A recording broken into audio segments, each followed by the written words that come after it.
Husband বাইরে থেকে আসার সময় কি কি এনেছে এটাই দেখবো এখন।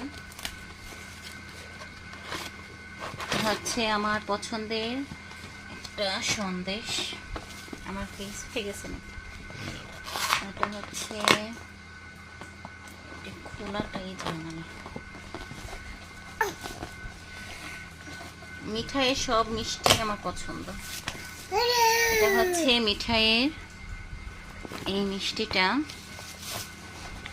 আর এটাতে হচ্ছে বাচ্চাদের জিনিসপত্র, যেহেতু মেরিলের এই ফার্স্ট মেরিলা নিয়েছি, আর এটা হচ্ছে মেরিল অলিভ অয়েলটা আমার সবসময় লাগে। এগুলো হচ্ছে বাচ্চাদের টুটি, এইস, নাকের ড্রপ, এগুলো হচ্ছে সাপোজিটর। এই হচ্ছে আজকে বাইরে থেকে আসার সময় হাজব্যান্ডের আনা জিনিস। ও আচ্ছা, অনেক কাপড় চোপড়ও আনছে আজকে উনি বাইরে থেকে আসার সময়, শীতের কাপড়, ওইগুলো আর উঠালাম না। ওকে।